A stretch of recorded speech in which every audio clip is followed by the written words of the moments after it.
अरे मैं हूँ आमिर खान। आजकल मेरी कोई पिक्चर चल नहीं रही है। बहुत ज़्यादा दिमाग डिस्टर्ब रहता है मेरा।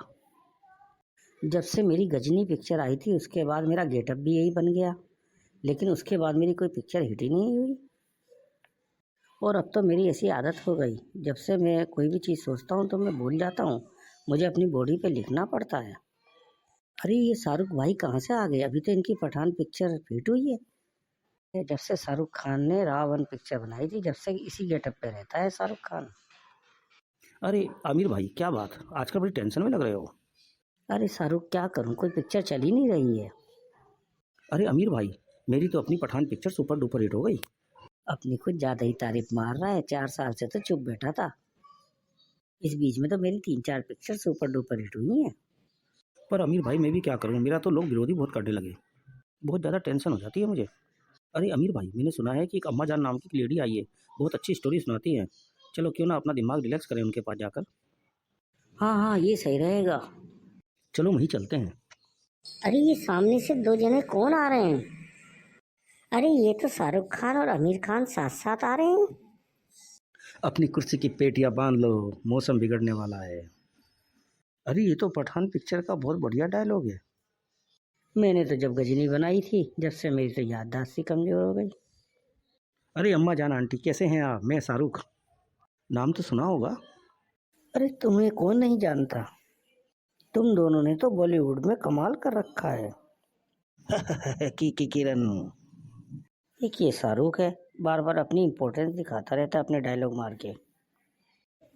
अरे अम्मा जान, ये तो फालतू ही पता नहीं कौन कौन से डायलॉग मारा है। हम आज आपसे मिलने आए हैं अम्मा जान जी। क्या लॉन्च होती है? आज हमारा मन कर रहा था कि आज आपसे कोई अच्छी कहानी सुने। आपकी कहानी सुनकर दिमाग रिलैक्स हो जाता है। एक बात तो है, हमारी अम्मा जान बहुत प्रसिद्ध हो गई। हाँ हाँ, क्यों नहीं, बैठो तुम लोग, मैं सुनाती हूँ। एक बार की बात है, एक गांव था रायगढ़। उसमें एक चुंगू नाम का जो है किसान रहता था। पर उसकी किसानियत कुछ नहीं थी। उस पर एक छोटी सी कुल्हाड़ी थी, जिससे वो पेड़ काट काट कर अपना जीवन यापन करता था। वो रोज जंगल में जाता और जाकर वहां से लकड़ी काट कर मार्केट में बेच आता, और उससे जो पैसा मिलता उससे वो अपना जो है खाने का प्रबंध करता। ये संतुष्ट था, पर गांव वाले कहते थे कि थोड़ा सा पैसा बचा के रखा करो। कभी भी ऐसा टाइम आता है कि जिसमें आपको पैसे की जरूरत पड़ती है। पर वो कहाँ, वो तो बहुत सीधा था। उसे जिंदगी जीने का मतलब ही नहीं पता था। वो लोगों की बात सुनकर उसे जो है भूल जाता था। अब क्या हुआ, एक दिन बहुत तेज रात को बारिश पड़ी, और वो बारिश 3 दिन तक बहुत रेगुलर पड़ती रही। अब बेचारा वो परेशान हो गया। भूख से उसका बहुत बुरा हाल हो गया। वो सोचा मैं क्या करूं, बाहर में निकल नहीं सकता। इसलिए वो 3 दिन तक भूखे पेट पड़ा रहा। उस समय उसे गांव वालों की बात ध्यान आई कि थोड़ा पैसा बचा कर रखना चाहिए, जिससे खाने का प्रबंध होता रहे। अब जब 3 दिन के बाद बारिश बंद हुई तो वो बहुत खुश हुआ। उसने कहा आज जाऊंगा मैं, जाकर लकड़ी काट कर अपने खाने का प्रबंध करूंगा। कहानी तो मस्त लग रही है। हाँ हाँ अम्मा जान, सुनाती इतनी स्टाइल से है। ऐसा क्या है, जगह जगह सारी लकड़ियां गीली पड़ी हुई हैं। अब उसका बहुत बुरा हाल हुआ। उधर उसकी भूख से बहुत ज्यादा हालत खराब थी, उससे चला नहीं जा रहा था। एक बात तो है, दोनों हीरो बॉलीवुड के नंबर 1 हैं। अगर ये चाहें तो मुझे पिक्चर में अम्मा जान का रोल दिलवा सकते हैं। अरे अम्मा जान, आप क्या सोचने लगी? अरे नहीं, कुछ नहीं, मैं सोच रही थी कि इतनी मूवी आ रही है, मुझे भी तो कोई रोल मिल जाएगा। अरे भाई, ये अम्मा जान तो हर जगह अपना फायदा उठाना चाहती हैं। हाँ हाँ, क्यों नहीं अम्मा जी, मैं आपके लिए बहुत जल्दी कोई ना कोई रोल रखूंगा। अब तो अम्मा जान कहानी सुना दो।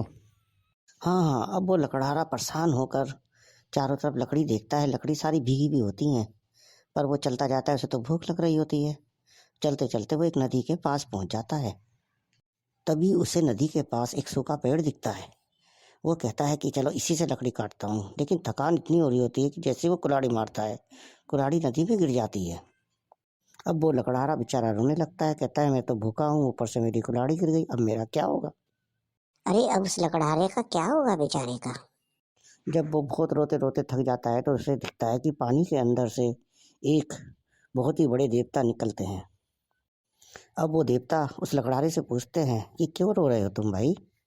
लकड़ारा रोते रोते कहता है कि मैं 3 दिन से भूखा हूँ और मैं जैसे ही यहाँ पेड़ काटने आया तो मेरी कुल्हाड़ी पानी में गिर गई।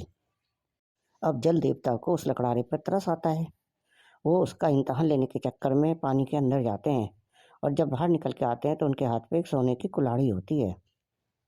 वो लकड़ारे से कहते हैं, यह है तुम्हारी कुल्हाड़ी।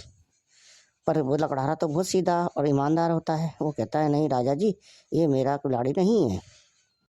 अब जल देवता दोबारा पानी के अंदर जाते हैं और फिर बाहर आते हैं तो उनके हाथ में चांदी की कुल्हाड़ी होती है और वो लकड़ारे से पूछते हैं, ये तुम्हारी कुल्हाड़ी है। लकड़ारा फिर कहता है कि नहीं देवता, ये मेरी कुल्हाड़ी नहीं है। अब जल देवता उस लकड़ारे से बहुत खुश होते हैं और वो तीसरी बार पानी में जाकर देखते हैं और उसकी असली कुल्हाड़ी जो है उसे लाकर देते हैं। ऐसे में मैं तो सोने की कुल्हाड़ी मांग लेता। हाँ, मैं भी यही करता।